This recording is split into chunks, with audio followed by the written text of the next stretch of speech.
Hey guys, this is Pastor Brent here, obviously, and it's Calvary Hill Church. You're used to seeing me doing something a little bit different. Usually I'm coming and I'm sharing from the Word and so forth, but I have two incredible rock star missionaries here, Brian and Raquel Correa, and we support them. They are in the nation of Colombia. They are there ministering and just really doing an incredible work.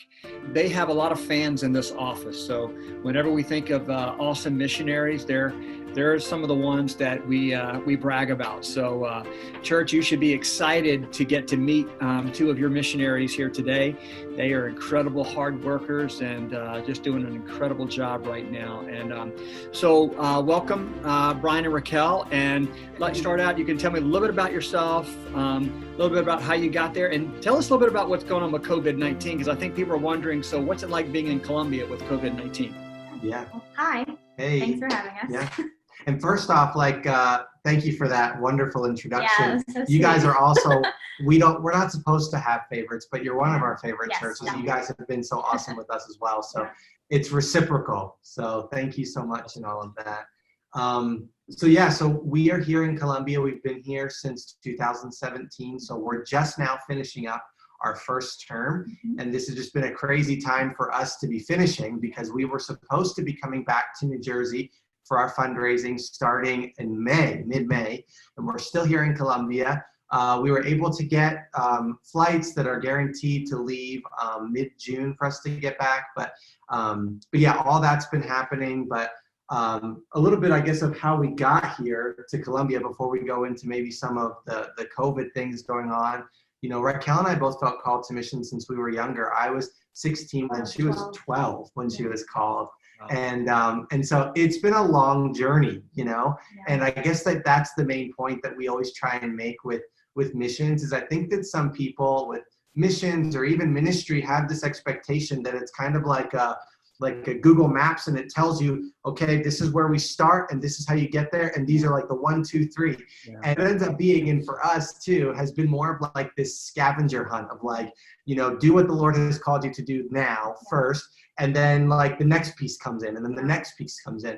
And so it took us several years to obviously go through school and then graduate and then go onto the mission field. We did a missions internship, which is actually where we met In Nicaragua. So we're both from New Jersey. We both grew up in New Jersey, but we didn't wind up meeting in Nicaragua until we were 20 years old. But we had been to like the same youth conventions and fine arts and all these other things, and we just never met each other. And so we got married in 2015, and we were able to leave the mission field 2017, early 2017 is when we left. And so we're coming up on our 3 year. No, yeah, our 3 years in Colombia. Yeah, so it's been incredible, and it's almost like the blink of an eye. We felt that we were waiting forever. It's like, where did our first term even go? Yeah. And so it's been really exciting. But like I said, now we're kind of here, and it's the COVID situation. So I don't know, Raquel, like maybe you want to share. So Colombia has been on pretty much a government-wide lockdown since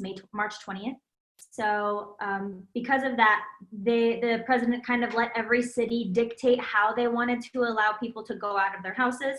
In our particular city, we were allowed to leave once every 14 days based on the last 2 digits of your ID number. Wow. And for a 4-hour period. So you were allowed to go out either between 7 and 11 a.m. or 12 and 4 p.m. And it was all predetermined. And there's no was no exercise allowance until recently. Yeah, they just added like 2 hours in the early morning, like 5:30 to 7, that you can go outside and like run, but you have to like wear a mask and the whole thing. So we're coming to the end in our city of the lockdown on Monday. Actually, I just saw they extended it now until June 31st or June 30th. I knew it. Yeah, I knew it was gonna get extended. Anyways, so that happened. So we're on day like 67 of lockdown that we haven't really left our house, and so that's been a really interesting time. I think it's been a really unique time for pastors to connect with their churches online, which, I mean, of course is happening in the US, but here in Colombia, outside of maybe the capital and a few really large cities, that's not as common. And so all of the pastors have made that switch. And I kind of think it's been a little bit of a blessing in disguise, because it's really stretched the pastors to go outside the four walls of their church, and their family members and communities are being are having access to the gospel and like hearing normal preachings and like a normal service, whatever, for like the whole week, Wednesday and Sunday, whatever, for 2 months. And I think that that's been a really unique situation that the pastors have been able to adjust, and they've done a really great job of that. And so we're really excited for them.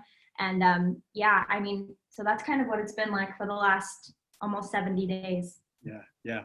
And my understanding is you guys have a flight coming up I think in June, like mid-June, late June, right, to come back? Yeah, June 17th. They do these humanitarian flights, which it sounds more dramatic than it is, but all it means is that it's while the borders and airports are closed, they allow American citizens and permanent residents to buy these tickets to go back into the U.S. Gotcha. It's interesting. You're in another country and you're having to work by new standards, and it's incredible. Hey, let me ask you this, and I know just for everybody at the church to know, I'll let them know there's a few questions I just wanted to ask them. So I'm going to get off script a little bit because I love something you guys said. I don't remember which one of you said it, but you're talking about the will of God that, sometimes it went really well, but sometimes it was like a scavenger hunt. I think that was the term you used. Mm-hmm. And just briefly, I mean, because I'm sure there are people in our church who are trying to find God's will for their lives. Is there anything that you would recommend that you guys are in it, you're walking in that right now, and you've been in it in a very intense way. What would you say to somebody who's trying to find the will of God? If you're so concerned with being inside the will of God, you're going to know when you're outside of it. Mm-hmm. So whether that's you're a student deciding what kind of things you want to do for your future as far as college or school or whatever, or jobs, whether you're an adult and you're kind of just like walking through different things and seeing like, what is God specifically calling me to for my life? Because everyone's called to do something, whether or not that's full-time ministry, whether that's reaching out to your neighbors or serving in church in a specific aspect. If you're really, really concerned about, God, what do you want me to do? What do you want me to do? Where do you want me to go? You're going to know when you're outside of it. And having, God giving us free will is a really unique privilege that he's given us to be able to choose. And so sometimes there are two opportunities in front of us, and we get really, really bent out of shape sometimes. And it seems very confusing of, which one's going to be right? And if one is clearly outside of the will of God, you're going to know. And other than that, you can probably pick either one, and God's going to use it to get you where he needs you to be. Yeah. And I guess the other thing really quickly, it's for me that I have done in my life that I recommend to others is when you feel like God's calling you to something, whatever that might be, write it down. That way you can go back and reflect on it as your time goes on, because there are a lot of times that in my 13 years from when I felt called to missions to when I actually went on the missions field, when I got here, it was not what I expected. It was extremely different, a lot more difficult than I thought it was going to be. And there are so many days where it would have been so easy to just be like, I'm done. I don't want to do this anymore. Yeah. But being able to look back and be like, no, I am 100% called to do this. This is definitely what I'm supposed to do. It helps put into perspective different paths that you're walking in different situations that come up. Yeah. And in today's technology, you could also do a selfie video. Yes, you could. If you wanted to record that. Yeah. Well, and just from the church perspective, if you are looking, as a lot of our young adults are looking, I hope you'll go back and listen to that right there. Those are some really wise words. As you know, as the Lord is leading you, you're going to be very honest with yourself too, because sometimes we want to hear what we want to hear, or to see what we want to see. And so in that process, if you take those words right there and you are honest with yourself, that right there will guide you where you need to be. You finally get to a place where your heart is right and you're trying to do the right thing, and whatever path you have, you're going to find it. And as a church, you've heard me say before that, don't be so worried about trying to find the will of God. Just serve Christ and he'll make sure you trip over the will of God. And you'll know it, but it comes with sincerity. So I love those words. I'm probably going to use some of those, and you'll see me sometime in preaching. I'll say, I was thinking the other day, and so as a scavenger hunt, I'll be the whole thing. You're like, that was us. No, that was us. But no, seriously, that was great. Thank you. So let me ask you guys another question. I remember when you guys first went to the mission field, and basically you sold everything and you moved to another continent, much less a country, an entire another continent. And I'd like to know what's the thing that has been the best thing about moving there, And what's been the most difficult? Raquel, you even mentioned a minute ago, there's some difficulties along the way as well. So for you guys, what would you say is the thing you say, this has been the best thing about this move and about, coming to Colombia in Jesus' name, and what's been the most difficult? Yeah. Well, I mean, obviously we're each going to have a little bit of different perspective on that. So for me, I think that like one of the best things is coming here, and every day is new.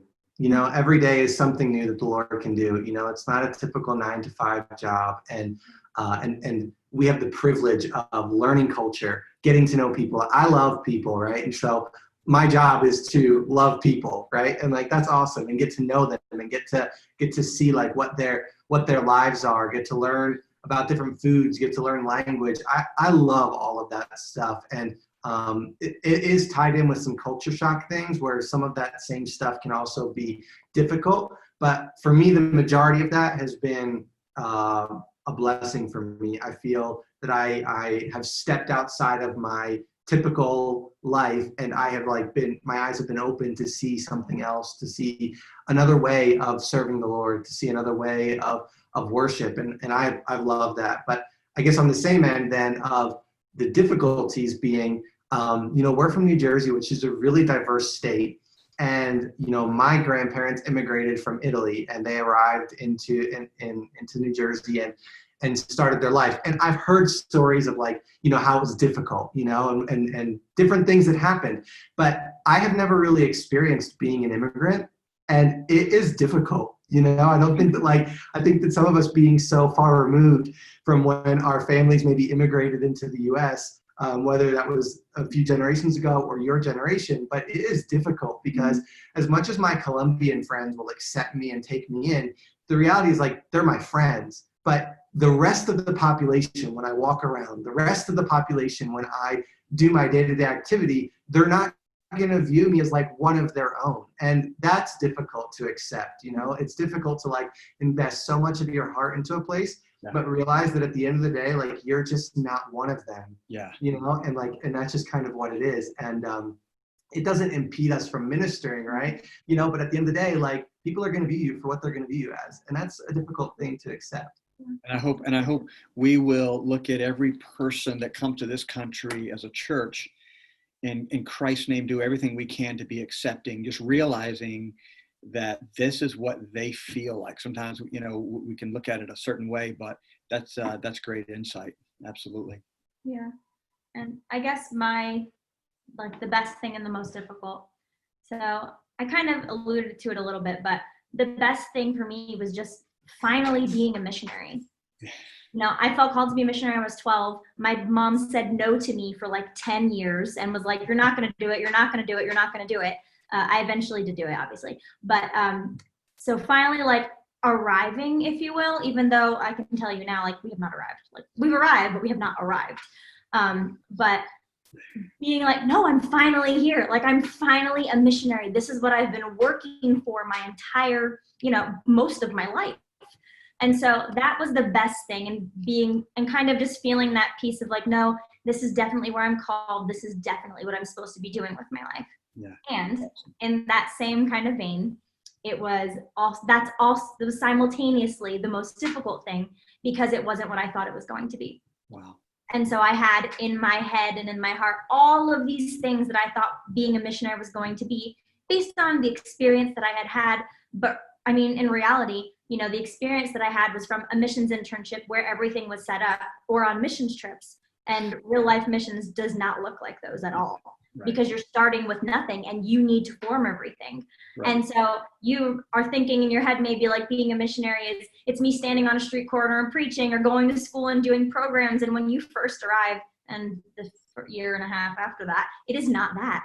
Yeah. And so then it really made me question my calling. It made me question my purpose. It made me question what fulfilled me, a whole long line of things. And so that was really difficult too. That was probably the most difficult thing, just really being confronting my what my expectation was versus what the reality of being a missionary really is. How many times have we gotten really excited about something and we feel like, using those words, we've arrived, and then we're going, ta-da, wow, this is it. And at the same time, you really do. You have to step back and you have to say, we expect one thing, but reality may be another. And, there has to be a time where you just sit back and you say, but if I'm called and if God is in this, then he's in it. We think there's always going to be a Shekinah glory there, but that's just not always the way it is. Sometimes you don't always see that. I doubt the Apostle Paul felt called when he was in prison, and yet there he was, not only just ministering in prison, but writing many of the books of the Bible that we're reading all the time. Just as called, just as much of an apostle, but probably didn't feel like it. Yeah. And so, awesome. Thank you guys. That was great stuff. You guys remember that we've talked about kingdom builders, and we are trying to raise above and beyond our regular missions an additional $40,000. $5,000 we want to raise for Brian and for Raquel in Colombia. They have an amazing thing going on there. So you're getting to hear a little bit firsthand what they're going to be doing. I would ask this for our congregation, please, don't even say anything about this on social media or anything. Just right now, just that their situation, they have an incredible calling, but these things need to stay somewhat secret. You just don't know who's doing what and who's saying what, and so we want to respect that from missions. And somebody has questions, they can ask me, and I can talk a little bit more about it. But so we're excited to be helping you guys out with Kingdom Builders this year. And look, can you tell us a little bit about the project that we'll be supporting this year? The region that we serve in, Colombia,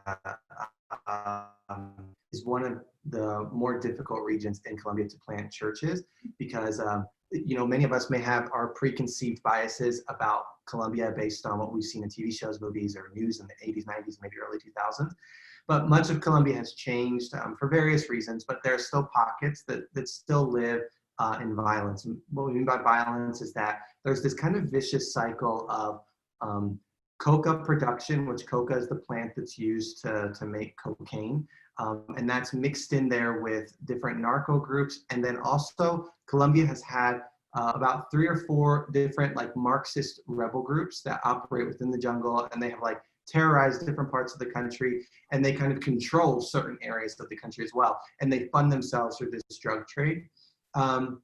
And where we live, and the region that we live, is one of the principal regions where this all happens. And so it's very sensitive when you go out into these different rural areas. To go to some of these places, you need an actual permission from the different rebel groups that's signed by their authorities that says that you can enter into these places. Wow. And so it's been extremely difficult to plant the church in these areas, and these are rural areas.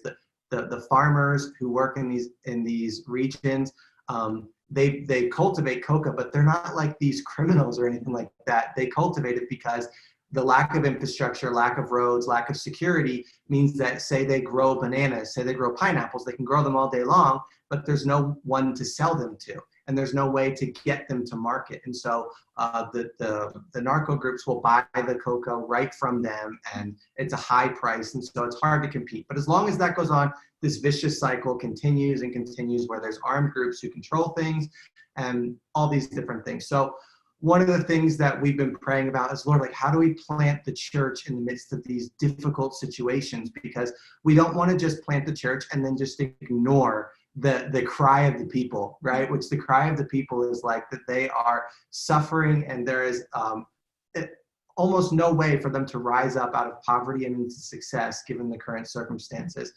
And so one of the things that we're planning to do is we're planning to train local pastors in alternative and sustainable crop techniques. So we have we have these crazy connections where we have met with different agronomists and geologists and people from these regions who are a part of the church here in the city, and have them work with us to train pastors and new pastors in sustainable farming, and then help them plant the church in these different areas while they also plant new sustainable crops on their land.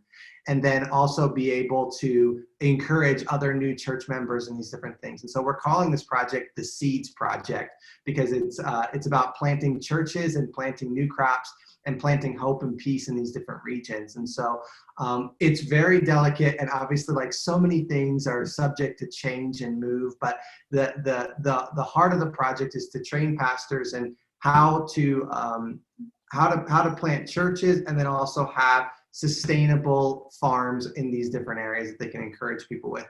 And these areas, it's all monocrops, I think that's how you say it in English, which means that it's just one crop. So that's very damaging to the soil, to the land, to all these different things. And so in general, like, it's just not good for that. And also these lands, there is no other open land. It's either natural rainforest, which they don't want to cut down, or it's coca fields. And so what a unique opportunity that on the same lands that coca fields are, we'll be able to plant a physical church and plant new plants. And so we love the irony that the Lord has in all of this project. You're planting the church, but you're also helping them, talking about that sustainable farming. It's one thing to say, repent and change, but now what do? They have nothing to eat. Whereas, you're actually providing them a way past, a way out as well. And I think sometimes we do that as Christians. We just tell people, repent and come out of this situation, but we don't always help them get out. It's a lot easier to say, you shouldn't be doing that, than to say, and by the way, let me give you a hand up. And so I love the fact that you guys and your vision are taking that. And I love the fact that we have a chance to invest in that and be a part, of that vision with you guys. And so that's awesome. Really do love that. Another question here, just something to, for our church, and I have missionaries tell me this all the time, and I'm not trying to to feed the answer here, but I've heard pastors, I have missionaries many times will say how much it means to have a church come alongside of them, beyond just the regular giving. And this church is trying to be generous, and that's our goal. We every year we want our kingdom builders to get bigger and bigger and bigger and bigger. And our vision sometimes, from as a board, when we got together, I remember one night it was so exciting it got scary. What we wanted to do for missions long term, as we're able to invest. And so it was really cool. But what does it mean to you guys when you're there in the day to day, and that you have us and other churches as well, other wonderful churches as well. But you say, I've got a group of churches that care enough to invest. I'm just wondering, what does it do for you? Yeah. Oh my gosh. I mean, for me, it's definitely an affirmation of the Lord's call on our lives.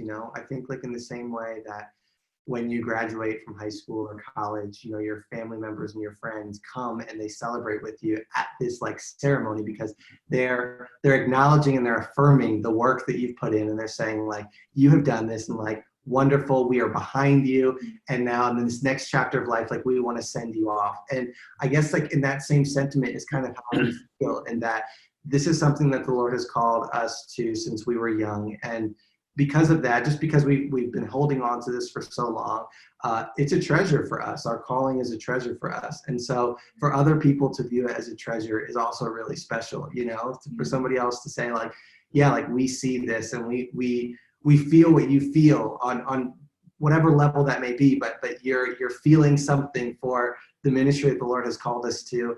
And because at the end of the day, it's not that it's just us and it's just our project. It's the Lord's project, and it's identifying that, okay, what the Lord is doing at Calvary Hill, what the Lord is doing in Columbia is still falling under the kingdom work. And sometimes there can be an impression from certain groups, right, that they're two different things, that they're two different kingdoms, right? And kind of coming together and showing that unity means so much for us. We know that as we look back at our term in our life, we're it is because people have been partnering with us in prayer, partnering with us in support, and that's how we've kind of been able to navigate through these different situations. Yeah. Absolutely.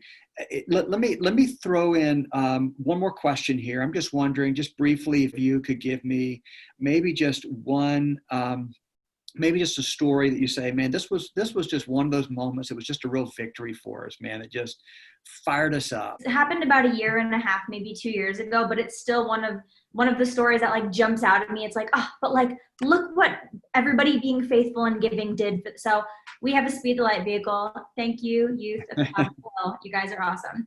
So we have a Speed the Light vehicle, and in the first town that we lived in when we first got here, we became friends with some Colombian missionaries who worked in some of the indigenous communities there. And we one time went up to this community to kind of like talk to the leaders, talk to some of the people, see what some of their needs are. And it was like probably a 2-hour drive or an hour and a half drive from the nearest hospital. So we're driving up, and it's like really windy roads. It's a really long walk, and not a lot of people have cars or bikes or motorcycles. Everybody would just walk down to the village. And we were coming down from the village, and something happened that we were delayed a little bit. That we were going to start, have left 20 minutes before, but something happened, we were delayed, and so we had to leave 20 minutes later. And as we're going down the hill, somebody that one of our friends knew kind of like waved to him from the side and was like, hey, come here. This lady just got stung by a scorpion. Will you come drive her down to the hospital? And it had just happened like within minutes, and it just so happened that as it happened, they were walking out to the road. It would have been a 45-minute walk down the mountain for her. And we just happened to drive past them. And so we were able to put her in the truck with us, and we were able to drive her down to the hospital, and she was able to get taken care of. And I mean, like, it's a little story. We didn't do anything major. We were driving the truck down anyways. But to me, it just shows like God's hand, God's providence. And for me also, the faithfulness of giving of the youth of New Jersey, that we were able to even have a Speed Light vehicle that can hold multiple people, so that we could drive down a mountain with no problem, super quick, and we're able to help them. Awesome. So that's awesome. the story. Love that. Thank you for letting us be a part of your life and your journey and your calling. Thank you for allowing us to give. We don't just give to missions, we give to missionaries. We say, well, we want to find people we believe in. We believe in the call of God on their lives. And so thank you for letting us, be a part of that. And I would say to our church, we've said it before, that we take on missionary families, but they're our family. When we take them in, they are our family. And so that's why we pray for them. That's why we give for them, because that's what you do for family. And so, want to encourage you to continue to pray for Brian and Raquel, and continue to give in this. And guys, you've heard me talk about this whole aspect of giving. And when they're planting that church in those coca fields, you can know that you had a part of that. You had a piece of that. And we can rejoice here on earth and rejoice in heaven together. So, Brian and Raquel, I know you got a lot going on. You're about to do all your packing, getting ready to go. So thank you for letting us steal some of your time. You guys, we genuinely love you. We're praying for you, and we hope to get to see you in person very soon. Yeah. Anytime. Yeah. All right. Thank you So much. Thank you. See you. Bye. All right. Bye-bye.